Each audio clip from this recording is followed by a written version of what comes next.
Assalamualaikum warahmatullahi wabarakatuh. Perkenalkan, nama saya Nur Fatia Resti Sakinah, NIM 2191123. Tujuan saya membuat video ini yaitu untuk memenuhi tugas akhir semester saya dengan mata kuliah ilmu komunikasi dengan dosen pengampu Bapak Melva Melody. Yaitu inti bacaan saya itu dari kelompok 7 sampai kelompok 13. Komunikasi adalah hal yang sangat penting dalam kehidupan sehari-hari. Komunikasi berperan sangat besar dalam pola hidup antara manusia dalam berbagai aspek, termaksud dalam aspek kerja ataupun aspek bisnis. Bagi seorang sekretari ataupun seorang presiden yang sehari-harinya berhubungan dengan orang lain, maka komunikasi itu pun terjadi halnya semakin penting untuk diperhatikan. Artinya diperlukan sesuatu kecepatan tersendiri dalam hal komunikasi meskipun kita sudah terbiasa untuk melakukan komunikasi sehari-hari. Tapi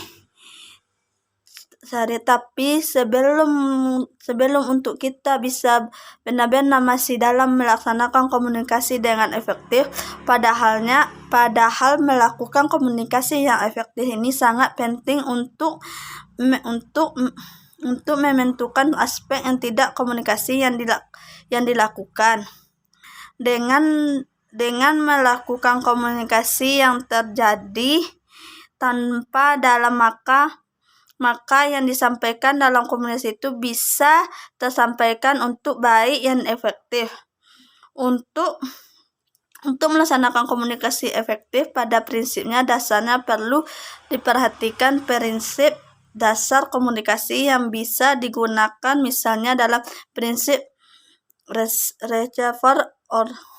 Dengan melaksanakan prinsip komunikasi, maka kita dapat mencapai perhatian, minat, kedulatan, cinta, kasih, simpati, tentang maupun resep yang efektif, dan yaitu fungsi sebagai penilai, pembentukan, dan penetapan terhadap suatu perbuatan tersebut akan dinilai baik, buruk, mulai terhormat, terhina, dan pertanggungjawaban.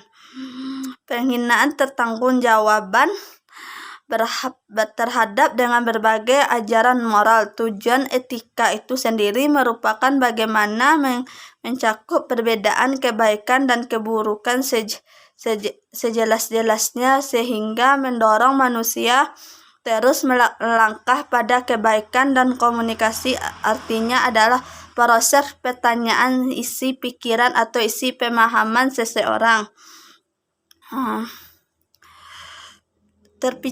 Berbicara tentang komunikasi Islam berarti tidak terlepas dari ajaran agama Islam. Salah satunya sifat khas komunikasi Islam adalah faktor etika dan akhlak. Etika dan akhlakul karim. Komunikasi adalah komunikasi yang menggunakan saluran atau saran pesan kepada komunikasi yang jauh, tepatnya banyak jumlahnya. Media komunikasi adalah suatu sarana atau alat yang digunakan untuk menghubungkan satu dengan satu yang lainnya. Media komunikasi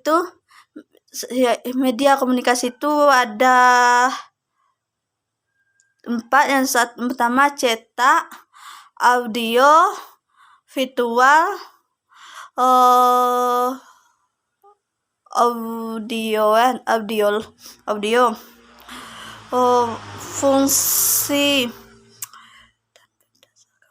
Fungsi produktif, fungsi reaktif, fungsi penyimpanan, dan fungsi berdasarkan jangka penyerahan informasi.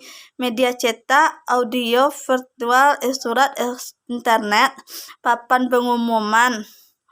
media pertemuan dan pembicaraan. Fungsi media komunikasi yaitu efektif, konkret, dan motivasi. Tujuan media komunikasi mengajarkan tujuan media komunikasi yaitu mengajarkan keterampilan membaca, menulis, dan lain-lain.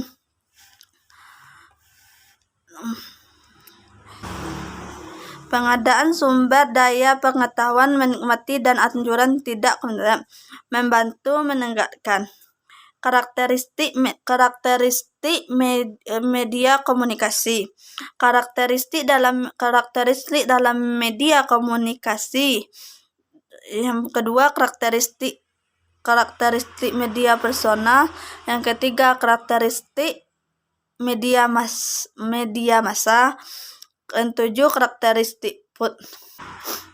Sedangkan fungsi Publice menurut Endaran Leti dalam bukunya Publice 2000 Nifat terdapat 3 fungsi utama humas, yaitu memberikan perangkatan kepada masyarakat, melakukan persuasi untuk mengubah sikap dan perbuatan masyarakat langsung.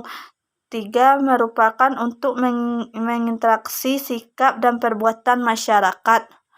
Komunikasi kelompok yaitu komunikasi yang terjadi pada saat individu berinteraksi dalam kelompok kecil. Misalnya, satu anggota dengan anggota lain berbicara untuk membicarakan sesuatu. Kalau kelompok komunikasi itu terdiri dari 2 atau lebih orang yang berinteraksi dalam kehidupan sehari-hari dan tidak terlepas dengan komunikasi.